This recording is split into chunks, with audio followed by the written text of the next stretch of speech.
જે રીતે ઠંડી પડી અને ઠંડી બાદ હવે માવઠાની આગાહીને લઈ ખેડૂતોની ચિંતામાં વધારો થયો રહ્યો છે, ત્યારે આપણી સાથે છે હવામાન નિષ્ણાંત આંબાલાલ પટેલ.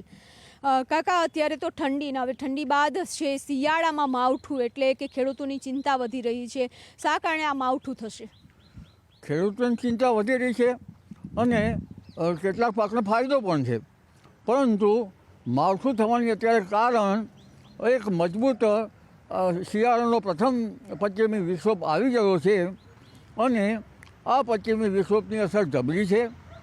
પાકિસ્તાન થઈને આરબ કન્ટ્રીમાં થઈને પાકિસ્તાનમાં થઈને દેશના ઉત્તરીય પર્વતીય પ્રદેશોમાં મજબૂત વેસ્ટર્ન ડિસ્ટર્બન્સ અને જેટ ધારાના સહયોગના લીધે આ પશ્ચિમી વિક્ષોભમાં જબરદસ્ત ફેરફાર થશે. લગભગ દેશના ઉત્તરીય પર્વતીય પ્રદેશોમાં હિમાચલ પ્રદેશમાં બરફવર્ષા થશે, લેન્ડસ્લાઇડથી સાચવવું રહ્યું. ઉપરાંત જમ્મુ કાશ્મીર, હરિયાણા, પંજાબ, રાજસ્થાન, મધ્યપ્રદેશ, યુપી, પૂર્વ યુપીના છેક ભાગોમાં પણ ભારે પવનના તોફાનો, કરા અને કેટલાક ભાગમાં ગાજવીજ સાથે વરસાદ થવાની શક્યતા રહેશે, જેની સીધી અસર ગુજરાત ઉપર થશે.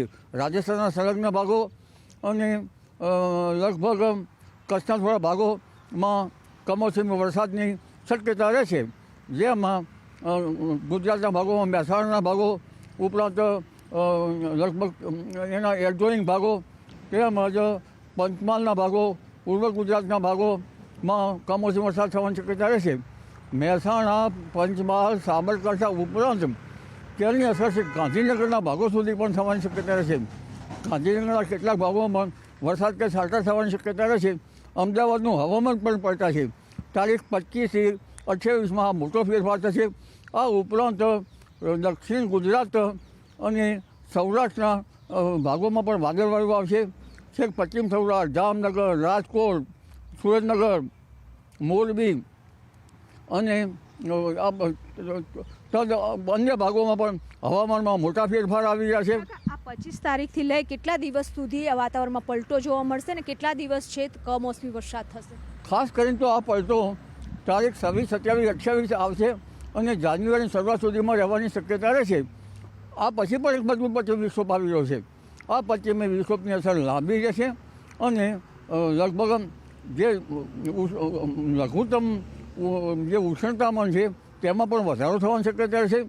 ગુજરાતના ઉત્તર ગુજરાતના ભાગોમાં લગભગ 12 ડિગ્રી 13 ડિગ્રી આસપાસ, કચ્છના ભાગમાં 10 ડિગ્રી, પંચમહાલમાં પણ લગભગ 12 ડિગ્રી આસપાસ, મધ્ય ગુજરાતમાં 15 ડિગ્રીની આસપાસ અને પશ્ચિમ સૌરાષ્ટ્રમાં 18 ડિગ્રીની આસપાસ, વલસાડમાં પણ 18-19 ડિગ્રીની આસપાસ, જૂનાગઢમાં પણ 15-16 ડિગ્રીની આસપાસ લઘુત્તમ તાપમાન રહેશે. એટલે ઠંડી જાણે લગભગ તારીખ 30મી ડિસેમ્બર સુધી તો ગાયબ થઈ ગયો તેવું દેખાશે, પણ છતાં ઉત્તરીય પર્વતીય પ્રદેશના હિમવર્ષાના કારણે ઠંડા પવનોના કારણે ઠંડી લાગવાની શક્યતા રહેશે. તો 30 તારીખ પછી જાન્યુઆરીની શરૂઆત છે એ કેવી રહેશે? જાન્યુઆરીની શરૂઆતમાં પણ વાદળવાયુ આવવાની શક્યતા રહેશે અને હવે એક પછી એક પશ્ચિમ વિક્ષોભ આવતા જશે અને મકર સંક્રાંતિ પછી પણ હવામાન પલટો હશે. પણ ઉલ્લેખનીય છે કે અત્યારે વાદળોનો ગર્ભ બંધાઈ રહ્યો છે, જેના કારણે આ વખતે ચોમાસું થોડું મોડું પડવાની શક્યતા છે. શરૂઆતના ચોમાસામાં સાયક્લોજેન રહીને આવવાની શક્યતા છે, પરંતુ નિરંતર ચોમાસું જુલાઈ, ઓગસ્ટ અને સપ્ટેમ્બરના કેટલાક ભાગમાં આવવાની શક્યતા રહેશે. જે રીતે અત્યારે વાતાવરણમાં પલટો આવી રહ્યો છે વારંવાર, તો આની અસર છે કમોસમી વરસાદ પણ થશે, તો શિયાળુ પાક ઉપર કેવી પડશે? શિયાળુ પાક ઉપર હવે શિયાળુ પાક લગભગ તૈયાર થઈ ગયા છે. અત્યારે જોવા જઈએ તો કેટલાક જે રવિ પાકો જે છે એમાં થોડીક વરસાદની જરૂર હોય તેમાં જે કે રાયડો વગેરે પાકોમાં એમાં જરૂર હોય છે અને અન્ય પાકોમાં પણ થોડીક જરૂર હોય છે, જેમ કે ઘઉં વગેરે પાકોમાં. પણ તે પાકોનો ફાયદો થશે અને કેટલાક પાકોને નુકસાન થશે. પરંતુ પાછોતર વરસાદ જે છે એ તો લગભગ ઊભા રવિ પાકોને અને જે લેવાના હોય છે, જેમ કે જીરું છે, અજમો છે અને બીજા અન્ય પાકો જે છે એમાં નુકસાન, રાઈ છે વગેરે પાકોમાં નુકસાન તો થવાની શક્યતા રહેતી જ હોય છે. એટલે પાછોતર વરસાદથી ઘણા પાકોને નુકસાન થવાની શક્યતા રહેશે. જી. પણ કાકા કહેવાય છે કે શિયાળામાં વાતાવરણમાં પલટો આવવો, પવનો ફૂંકાવા, કરા પડવા, તો આ બધા છે ચોમાસાના ગર્ભ બંધાવાના એક સંકેતો આપતા હોય છે. હા, કારણ કે માગસર ગરમ રહે, પોષ જે ઠંડો રહે, તો આ વખતે પોષમાં ઠંડો રહેવાનો છે. વરસાદ કપના સંકેતો જ છે. પોષમાં હિમ પડવું જોઈએ, મહામાસ છે મેલો રહેવો જોઈએ. એ આપણું શાસ્ત્ર ઘણું ઉત્તમ છે. જેમાં અપર વિન્ડમાં કે લોઅર વિન્ડ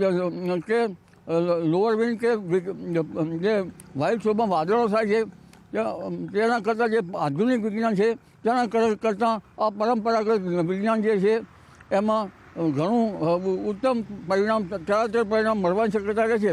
જેથી વરસાદ ગર્ભ હવે વાદળો બનતા કે સીધા વેસ્ટર્ન ડિસ્ટર્બન્સ, અરબ સાગરનો ભેગ, બંગાળ સાગરનો ભેગ અને અત્યારે વાદળો બની રહ્યા છે.